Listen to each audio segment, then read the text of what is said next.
was my good play. That was my good play.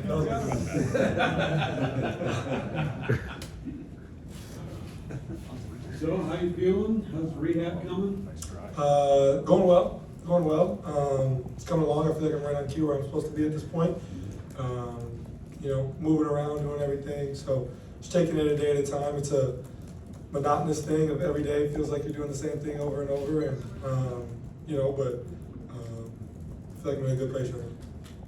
Saw a lot of Tatum's posts early in his recovery. It was very hard for him mentally. Was it challenging for you? How did you kind of get through those early days? Yeah, of course.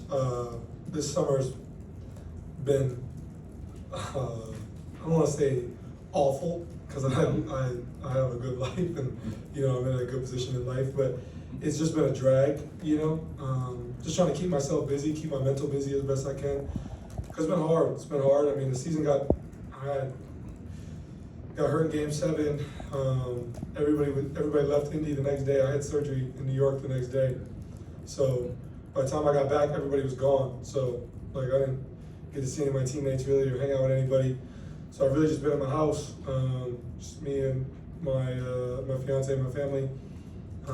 So it's been hard, but I've just been trying to keep myself busy with, I've had a lot of people come and visit me over the last couple of months, which has been amazing, and trying to keep myself busy, go to fever games, just do stuff around town as best I can. But yeah, summer's been a drag, so it's been nice to have the guys back and have that banter and just be able to hang out with them. So definitely thankful for the village around me. Not being able to play this season, what do you hope you can get out of it? Whether that's something you can observe, something you can gain from being around this team. Is there anything you thought about that you hope to still get out of it?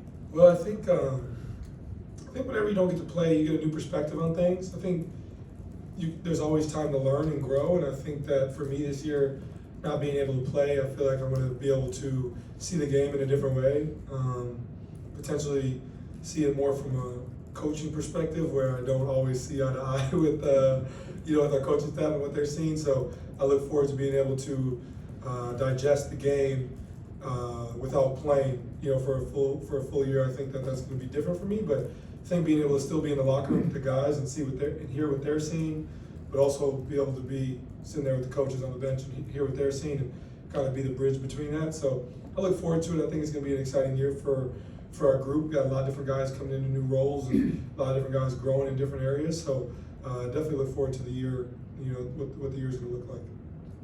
I guess, Ty, to stay on that, what is your plan as far as being in the locker room, all that kind of stuff? And do you plan on making all the road trips? Like, how is this going to work in with your continued rehab? And do you have a plan for how that's going to go? So I wouldn't say there's necessarily a plan right now. I would say it just goes off of what's going on that day. I think as the year goes on and my rehab and physical treatment, my physical condition get better.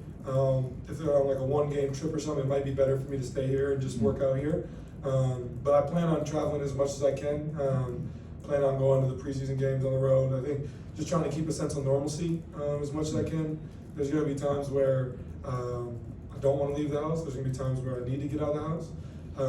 And I think that our organization has done a great job of continued conversation with me and allowing me that freedom mentally and allowing me to really just read off of how I feel and what's going on. So I feel like it'll just be a read and react as the year goes on, but I want to be there as much as I can. But definitely just reading how my body's feeling and whether it's a necessary trip to be making. you talked about just how nice it is to have the guys coming back. I guess you talked about the season and everybody moves on. At least at that point, there's no games being played without you. I guess how are you sort of preparing yourself for that mentally? Is that starting to hit a little bit that the guys are coming back and they're doing stuff that you don't get to be a part of? Yeah, I think so. But I try to be as involved as I can. You know what I mean? I get here earlier than usual so I can finish all my work, so I can be there for all the on-court stuff and walk around as much as I can. I can't really rebound, but I can pass. So just trying to figure out how I can fit in and do different things. I want to still feel involved and still feel like, I don't want guys to feel like I'm not there, not part of the team. My mom made a joke the other day that because they took a disabled player exception that I'm not part of the team anymore. So just trying to stay involved as much as I can is important for me. You talked a little about the coaching part. What do you feel like? I know this is a real question we already asked him. I'm still interested in your thoughts. But how do you think this team has to sort of maintain the standards that it's done, or play the way it has, and how do you think it's going to need to adapt with you not being able to play? Well, the standard is the standard. We have created a culture here that is special in this league, and it's something that I really care about. When I got traded here, the only guy that's still here from that group is TJ, and there wasn't much of a culture here. Coach Rick and the staff were helping build that, and I think we've done a great job, and that's not changing. So just because I'm not playing, I'm still going to play fast, still going to pick up full court, play with the infectious joy and energy that we always do. That doesn't change, and the standard is always going to be the standard. So guys know that, they understand that. But I look forward to seeing a lot of different guys take on different roles. I think that, Jairus and Ben are two guys that are going to have an increased role. Drew is going to have more on-ball responsibilities. So I look forward to seeing him balance, doing more on the offensive end and still being who he is defensively. Now it's going to be hard to be guarding the best player every night and take, handling majority of on-ball responsibilities. So I see his defensive responsibilities maybe decreasing a little bit, but because of who he is, I don't see it being anything drastic, So I look forward to everybody's role changing a little bit. Obviously, change with our big, and so having Isaiah is going to take on a new role. Jay Huff have a new role from what he had last year. James Wiseman, all these guys are going to be on new roles. So I'm definitely excited to see everybody grow, and I think baptism by fire is sometimes the most necessary and the best thing for us as NBA players. So definitely look forward to seeing all the guys take on new roles. We have time for a couple more, guys. As you've been watching some of these pickup games, is there anybody that's been standing out to you in terms of growth from last year to this year? Well, I think a lot of different guys have gotten better in so many different areas. I think if I was to single out a single guy, I would say Johnny Furphy has looked really good. Thought to see him in Summer League, he looked really good. And then I think he's just been a gym rat, since then he went back to Australia right after Summer League. He's been back for a while. He's one of the first guys back with me. And that's just who Furf is. He lives in the weight room, lives in the gym. So it's great to see him, doing what he's doing and kind of growing into his own as an NBA player. And I look forward to, seeing what year 2 looks like for him. Tyrese, so how you doing? Good, how are you? Good.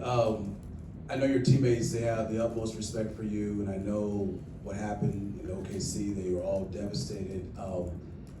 That being said, what is your message to these guys on this team that know they don't have their leader out there with them this year? Talk me through that. Just what are you saying to the guys to encourage them to get it done this year? Yeah, I think just like what I just kind of said, the standard is the standard. It doesn't matter if I suit up or if I don't. We've created a culture here that matters to me and matters to a lot of people as Indiana fans and matters to every guy in that locker room. And so I think when you have something special like that, you have to cherish that and take care of that. And so the fact that I'm not playing doesn't change anything. Guys are still expected to show up to work, put in the work, do all the same things. And with me not playing, obviously I can't necessarily control what's going on the court a ton, but I can control the culture that's being set here and what the standard is and making sure that that's maintained. So just being able to continuously use my voice, I think it's going to be interesting without me playing. I think Pascal and me are kind of the vocal guys on this team, and with me being out, Drew and Aaron and TJ and Obi are kind of having to step into that leader role a little bit more. And all those guys aren't necessarily the most vocal guys, and that's something that me and Drew talk about a lot, because you can go a long time, and I've been telling people Drew's been posting his voice on social media. I'm sure there's a lot of people who've never heard his voice before. So he leads in a different way, and that's okay. And I think when we're on the floor, he does a great job of using his voice. He has to, because you can't be an elite defender and do what he does on a nightly basis without using his voice as much as he does. So I think that for him, me and him have talked a lot about, for him, he's going to have to increase that a little bit more, but I'm not going anywhere. I'm still going to be there to help him get his point across and do what he can, but I think he'll do a great job of that. And I look forward to seeing him grow in that role, and look forward to seeing a lot of different guys step up in different ways. Chris, last one. Tyrese, as you look back, a few months ago, what was that run like for you to see how the city responded, the fans responded? I mean, as you look back now, what was that like? Yeah, I haven't taken a ton of time to reflect, honestly. It's been hard for me to look back and watch old games from the playoffs. I haven't To be honest, I haven't watched a single playoff game since Game 7. It's been tough. It's been tough. I think that as time has went on, I've been able to go around the city more and move around and go places. There's been a lot of people who have, come up to me and shown love for what we did this past year, and you can just feel the love and the excitement in our city. And I think I've seen that through my shoe release and through just had Haliburton a couple days ago, and there were so many fans there. And just the love that I've gotten, that I've received personally from this city has been second to none. And you're seeing that now with the Colts having so much success. The Fever are a game away from going to the finals, right? And so it's been really cool to see what's happening in Indiana right now, just in sports in general. I mean, Indiana football is balling. Purdue basketball is looking to be good this year. I think that it's just a special time for Indiana sports, and I would like to think that we were kind of the catalyst for that. But I mean, maybe that's not. I mean, Purdue's basketball was pretty good last year. The Fever were exciting last year. We were exciting the year before. So I think that it's just an exciting time to be an Indiana sports fan. And what we did was very special, and it's something that I'll cherish for a long time. I don't think that I'm quite yet prepared to go back and watch games, just because it's hard for me because of the way it ended and all those things. But it's something I think about a lot, and something that I'll cherish for a long time. But I look forward to creating many more memories that hopefully overtake that in the future. But I know it'll be hard, because that was something very special, and it's not something that I want to forget necessarily. Not at all. I want to remember that for the rest of my life, because that was the most fun I've ever had playing basketball, and we did some very historic things. And but I think that the goal for me is to create many more memories for Indiana sports fans and myself personally, that surpass this. So if that answers your question. Thanks, Ty. Thanks, Stephen.